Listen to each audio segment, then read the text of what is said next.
안녕하세요. 매일 새로운 정보를 드리는 채널 보상가배상TV입니다. 간혹 이런 질문들을 많이 받습니다. 내가 교통사고 나서 입원해 있는데 보험사 담당자가 와서 의무 기록을 요구한다. 그리고 의료 자문에 동의를 해달라고 그걸 요구한다.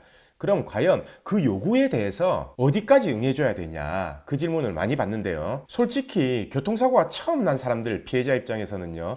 보험사의 이런 요구가 황당할 수밖에 없습니다. 왜냐면 이렇게 동의서를 작성해주면 내 모든 치료 내역, 과거 내역까지 전부 다 보는 거 아니냐라고 이렇게 생각하시는 분들이 많은데요.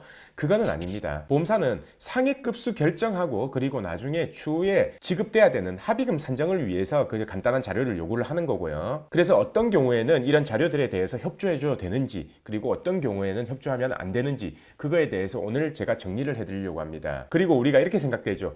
보험사에서 요구하는 거 내가 전부 다 들어주면 괜히 보험사에 끌려가는 것 같고, 보험사가 주도해서 합의하면은 내가 괜히 불이익 보는 게 아니냐라고 이렇게 생각하시는 분들도 있을 겁니다. 그래서 오늘 그것까지 제가 정리를 해드리겠습니다. 자, 우선 보험사에서 요구하는 의무기록 결국은 줘야 됩니다. 왜 줘야 하냐면요, 우리나라는요, 손해가 발생했다, 이 피해자다, 그러면은 이 피해에 대한, 이 손해에 대한 입증은 피해자가 해야 됩니다. 무슨 말이냐, 무슨 진단이 나왔고 이 진단으로 인해서 내가 얼마를 받아야 되겠다, 그 입증은 피해자한테 있다는 거죠. 그래서 결론적으로는 의무기록에 합의가 끝나기 전까지는 의무기록 발급에 동의를 하든지 아니면 의무기록을 제공하든지 해야 되는데, 그러면은 과연 언제 주는 게 유리하냐, 언제까지 줘야 되냐, 아마 이 시기가 고민일 겁니다. 실제로요, 일반적인 2, 3주 진단, 염자 진단 같은 경우에는요, 언제 줘도 관계없습니다. 의무기록을 주든 안 주든 합의 금액에는 별 영향을 안 미친다는 거죠. 하지만 이 보험사고 분쟁이 예상되는 사고 있죠.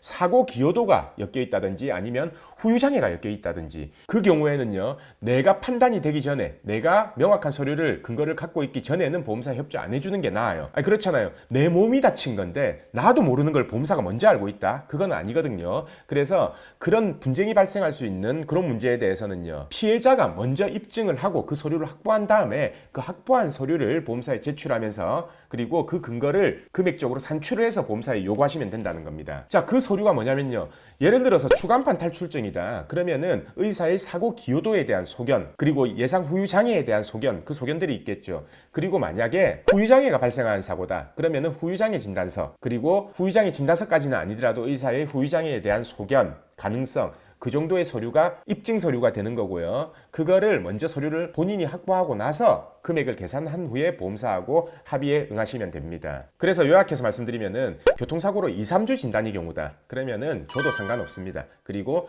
분쟁이 발생할 수 있는 사고다. 그러면은 내가 먼저 확보해라. 근거를 내가 먼저 확보해서 보험사에 요구해라. 결론은 이렇습니다. 아시겠죠? 그러면은 오늘 방송은 여기까지 하고요. 내일도 새로운 주제로 오겠습니다. 오늘 방송 끝까지 봐주신 구독자분들 감사드립니다.